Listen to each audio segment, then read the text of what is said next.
Olá, o tema do vídeo de hoje é Em Defesa de Humberto Matos, duas histórias do sul catarinense.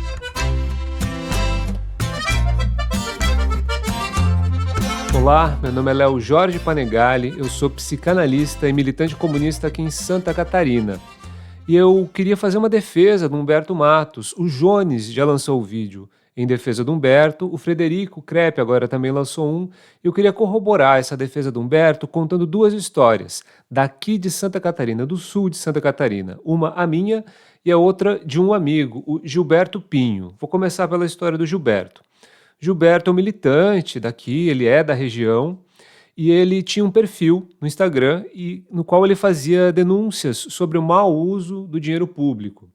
E ali nesses vídeos ele cumpria uma função pública, né, inclusive cívica, digamos assim, de denunciar, enfim, onde o dinheiro estava sendo mal gasto, onde havia indícios de desvio, de malversação, digamos assim, e ele foi conquistando notoriedade ali na cidade. E ele decidiu que iria concorrer, né, a vereador de Laguna, e para isso procurou partidos, né. E aí um dos partidos que ele me contou, que ele buscou, foi o PSOL. E o que ele teve ali do PSOL da região foi um grande silêncio, né, foi um grande desinteresse. E aí já começa a minha crítica que se junta com a história do Humberto, em certo sentido. Veja, o Humberto, ele está no PCdoB, e eu corroboro integralmente com a análise, a conclusão, o diagnóstico que o Jones faz do PCdoB. O PCdoB não é um partido marxista, o PCdoB é um partido fisiológico acoplado ao lulismo, onde existem manifestações de verdadeira radicalidade, né? Uma dessas expressões, inclusive, é o Elias Jabbour, que é um importantíssimo intelectual sobre a China, um dos mais importantes, mas ao mesmo tempo que defende Eduardo Paes.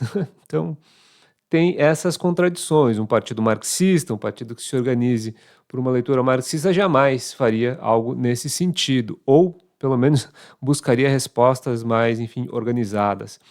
Isso para dizer que a máquina burocrática do PCdoB se assemelha muito, o que o Humberto está enfrentando, se assemelha muito ao que o Gilberto enfrentou ali, um pouco o PSOL, e o que eu enfrento com o PSOL.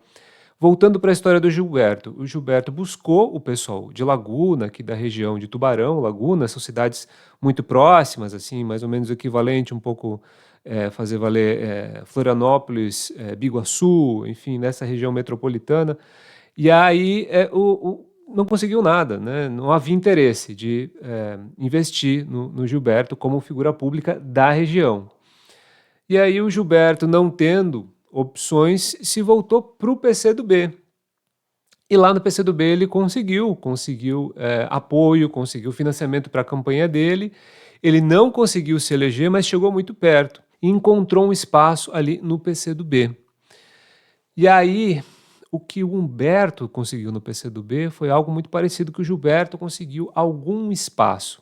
Veja, algum espaço na máquina burocrática. O PCdoB se abre, reconhecendo essa necessidade, tendo mais maleabilidade, não sendo tão paquidérmico como é o PT, né? Ele está conseguindo se renovar, mas a máquina burocrática ainda está ali, né? O Gilberto conseguiu o seu espaço, mas o Humberto está lutando, está tentando, está querendo, enfim, abrir espaço dentro de uma burocracia que o quer como figura pública, que o quer como votos, mas certamente não quer ele como direção partidária, como alguém que vai influenciar os rumos do partido. Então, Humberto achou um espaço. E agora, antes de falar do meu caso, vou entrar um pouquinho na história do Humberto, assim, minha e do Humberto, inclusive.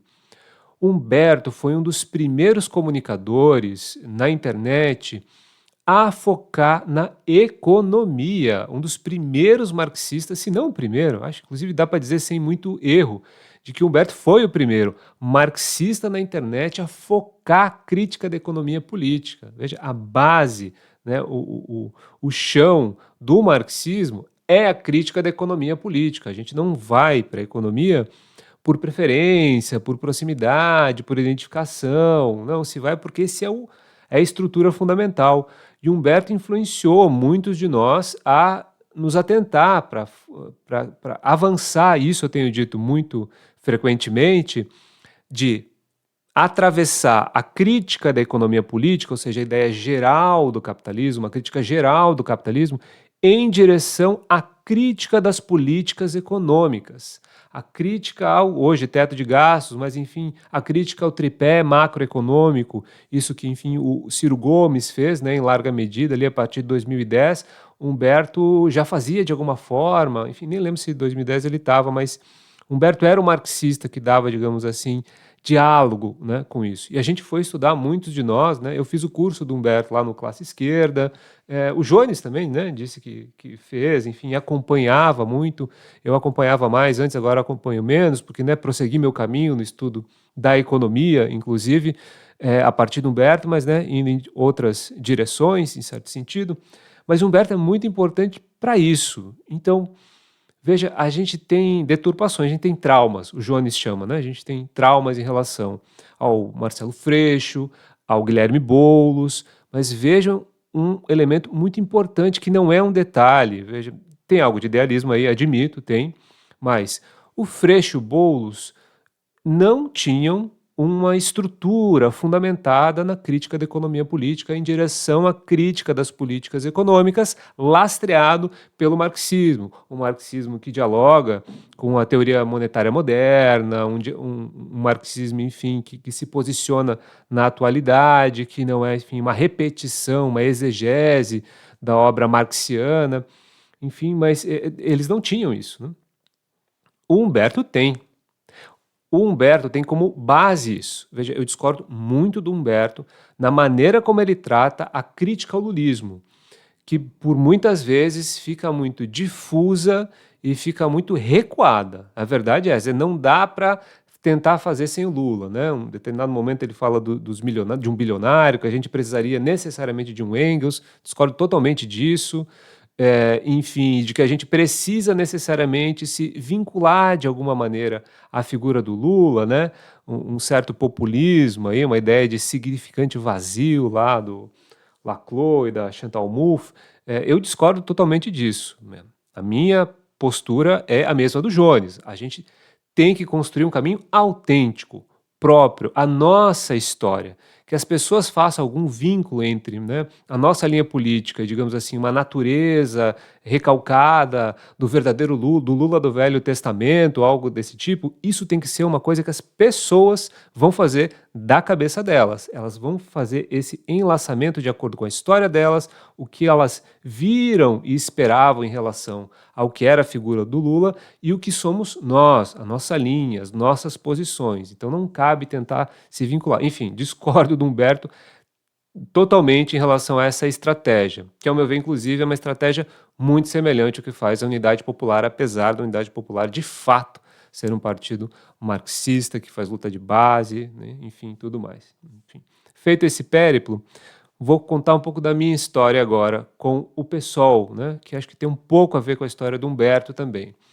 Humberto foi candidato a deputado federal em 2022 e teve muito pouco apoio, né, do PSOL, né, teve uma verba reduzida, enfim, isso também não cabe fazer julgamento sem conhecer exatamente, né, a estrutura lá, só dizendo que Humberto fez uma campanha muito artesanal, extremamente artesanal. Ele fala que ele que fez o santinho, tudo mais no Canva, até é engraçado que a foto dele era a foto da festa de 15 anos de uma das filhas dele, então achei até pitoresco assim. Mas é fato, e aí chegando na burocracia partidária do PSOL, né, se ligando à história do Gilberto Pinho, de que as burocracias partidárias não querem ninguém novo que não seja um pupilo daquela linha dominante. Ou seja, todo partido tem agrupamentos, em certo sentido, né? Mesmo os de centralismo democrático, leninistas ou trotskistas, vão se formando grupos de uma maneira ou de outra. Que esses grupos operem como frações mesmo, vai depender da proposta do partido, ou seja, os partidos de corrente, como é o Partido dos Trabalhadores e o PSOL, tem isso formalizado, essas frações estão uma forma de correntes internas, que na verdade são partidos, né, em si mesmos, e tudo mais. Mas dentro do PCdoB, que não é um partido de correntes, também tem grupos de opinião. O Humberto claramente diverge, né, de diversas pessoas. Por exemplo, a Giovana Mondardo, aqui, vereadora de Criciúma. Ela representa uma linha bastante fisiológica, totalmente ligada ao lulismo, né? É uma vereadora, mulher que luta contra a misoginia, sofre muito com a misoginia, enfim. Imagina em Criciúma, né? Terra de Júlia Zanata e afins. Faz a batalha moral, mas não faz a batalha da crítica da economia política, né? O mandato dela não mudou em absolutamente nada, não fez absolutamente com a elevação, para a elevação da consciência de classe, não operou o que o Humberto opera há muito tempo, que é, de novo, da crítica da economia política em direção à crítica das políticas econômicas. O que se faz é dizer mais do mesmo, né? Um social-liberalismo, que é o que a Giovana Mondardo, aqui em Criciúma, representa. O Humberto representa uma coisa diferente. Então, ele, no PSOL, já lá em 2022, bagunçava um pouco isso, tinha uma postura muito própria, muito autoral nesse sentido. E isso não é muito diferente agora do que ele está representando, né, de novo, no PCdoB. Bem, agora eu vou contar um pouquinho da minha história, assim, vai ficar tá um pouco não roteirizado, mas acho que vai fazer sentido. Eu tô no PSOL desde o fim de 2024. Retornei, né, pessoal? Já fui do PSOL anos atrás, já fiz parte da LSR, enfim, outras organizações. Assumi por um breve período de tempo a Secretaria de Formação de Florianópolis, né, com a saída de pessoas, enfim, do grupo que eu fazia. Já tive engajado com o PSOL, fiz um périplo e agora aqui em Tubarão voltei em 2024. E aí, desde então, eu vou tentando fui tentando fomentar. Gente, promovi debate com figuras do PT, do sindicato, sindicatos municipários, sindicato estadual, a organização da greve do IFSC, que teve lá no começo de 2025, promovi um debate sobre cultura, tentei organizar debate sobre saúde, enfim, panfletagem, agitar, estava fazendo uma animação do partido, mas assim como o Gilberto foi ignorado, também fui escanteado, isolado aqui, né? A linha do partido aqui em Santa Catarina, o diretório estadual, preferiu colocar, eleger como figura de proa, digamos assim, aqui em Tubarão, uma pessoa que foi coordenador de campanha da presidenta do PT daqui de Tubarão. É isso, tem vídeo meu no Instagram contando tudo isso. Então, eu queria fazer uma defesa do Humberto, resumindo um pouco tudo a ópera aí, porque o Humberto representa uma crítica da economia política, a base fundamentada na crítica da economia política. Por mais que haja, ao meu ver, erros na maneira como ele dá consequência, ou sustenta, na verdade, isso, se mantém fiel a esse princípio, é muito diferente do que foi um Freixo, do que foi um Boulos, né? O Humberto, ele faz parte da história de formação, nossa, assim, de maneira muito premente e faz diferença. Faz diferença ter uma base de crítica econômica sólida.